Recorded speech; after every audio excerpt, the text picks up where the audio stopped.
அஸ்ஸலாமு அலைக்கும் வரஹ்மத்துல்லாஹி வபரகாத்துஹ். அன்பானவர்களே, மார்க்கம் அறிவோம் சுவனம் செல்வோம் என்ற நம்முடைய சிறப்பு நிகழ்ச்சிக்கு உங்களை அன்புடன் வரவேற்கிறேன். குறிப்பாக ரமலான் மாதத்தில் மக்களிடமிருந்து பல கேள்விகள் வருகிறது. சில கேள்விகள் மிகவும் சுவாரஸ்யமானவை, சில கேள்விகள் மிகவும் முக்கியமானவை. அந்த மாதிரி மக்கள் கேட்கக்கூடிய சில கேள்விக்கு இன்று பதில் சொல்ல வருகிறார் மார்க்க அறிவுள்ள நம்முடைய நண்பர். அவரை வரவேற்போம். அஸ்ஸலாமு அலைக்கும் வரஹ்மத்துல்லாஹி வபரகாத்துஹு. நபி ஸல்லல்லாஹு அலைஹி வஸல்லம் அவர்களின் ஹதீஸ்களின் முறையில் மக்கள் கேட்ட கேள்விகளுக்கு சுருக்கமாக பதில் சொல்ல முயற்சிக்கிறேன், இன்ஷா அல்லாஹ். அடுத்து நம்மோடு முதல் காலர் இணைந்திருக்கிறார்.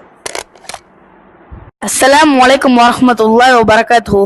என் கேள்வி என்னவென்றால், லைலத்துல் கத்ர் ஒரு நாளா அல்லது பல நாட்களா?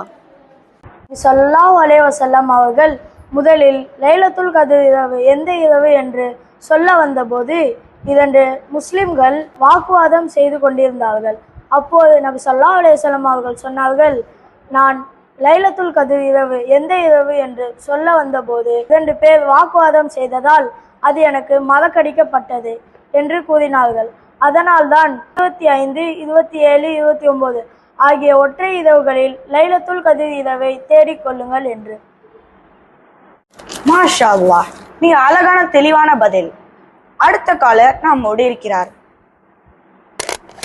அஸ்ஸலாமு அலைக்கும் வரஹ்மத்துல்லாஹி வபரகாத்துஹு. அப்படின்னா இந்த ஹதீஸின் படி 25, 27, 29 ஆகிய இரவுகளில் தான் இருக்குமா? வலைக்கும் சலாம் வரஹ்மத்துல்லாஹி வபரகாத்துஹு. நபி ஸல்லல்லாஹு அலைஹி வஸல்லம் அவர்கள் தெளிவாக சொன்னார்கள், கடைசி 10 இரவுகளில் ஒற்றை இரவுகளில் லைலத்துல் கத்ர் இரவை தேடிக்கொள்ளுங்கள் என்று. அதாவது 21, 23, 25, 27, 29 ஆகிய 5 இரவுகளில் லைலத்துல் கத்ர் இரவை தேடிக்கொள்ளுங்கள்.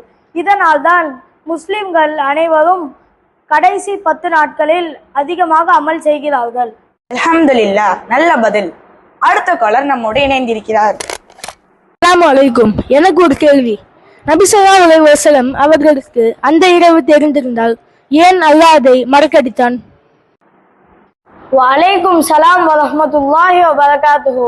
மிக அழகான கேள்வி. அல்லாஹ் குர்ஆனில் கூறுகிறான், மா நன்சஹ் மின் ஆயத்தின் அவ் நுன்சிஹா நஅதி பிகைர். ஒரு விஷயத்தை மாற்றினாலும் அல்லது மறக்கடித்தாலும் அதில் உங்களுக்கு நன்மை இருக்கும். இப்போது நான் ஒரு சின்ன உதாரணம் சொல்கிறேன். இந்த இடத்தில் இரவு 9 மணிக்கு 10 கோடி ரூபாய் கொடுக்க போகிறோம் என்று சொன்னால் மக்கள் அனைவரும் இந்த நேரத்தில் மட்டும் தான் வருவார்கள். அதற்கு முன்போ அல்லது பின்போ வரமாட்டார்கள். இதே போல்தான் லைலத்துல் கத்ர் இரவு ஒரே இரவு என்று நிச்சயமாக மக்களுக்கு தெரிந்தால் மக்கள் அனைவரும் அந்த ஒரு இரவில் மட்டும்தான் அமல் செய்வார்கள். இப்போது என்ன நடக்கிறது? மக்கள் அனைவரும் கடைசி 10 நாட்களிலும் தொழுகிறார்கள், துஆ செய்கிறார்கள், குர்ஆனை ஓதுகிறார்கள், அல்லாஹ்வை அதிகமாக நினைவு கூறுகிறார்கள். இதனால் தான் அல்லாஹ் இந்த இரவை மறைத்து வைத்திருக்கிறான். இது அல்லாஹ்வுடன் பெரிய ஒரு ஹிக்மத், ஞானம். மாஷா அல்லாஹ், மிக அழகான விளக்கம். ஆம் அன்பானவர்களே, லைலத்துல் கத்ர் இரவு என்பது சாதாரண இரவல்ல, அது 1000 மாதங்களை விட சிறந்த இரவு. அதனால் நாம் கடைசி 10 இரவுகளை விட்டு விடாமல் தொழ வேண்டும், துஆ செய்ய வேண்டும் மற்றும் குர்ஆன் ஓத வேண்டும். அல்லாஹ் அந்த இரவுகளில் எல்லாருக்கும் நன்மை வழங்குவானாக. அஸ்ஸலாமு அலைக்கும் வரஹ்மத்துல்லாஹி வபரகாத்துஹு.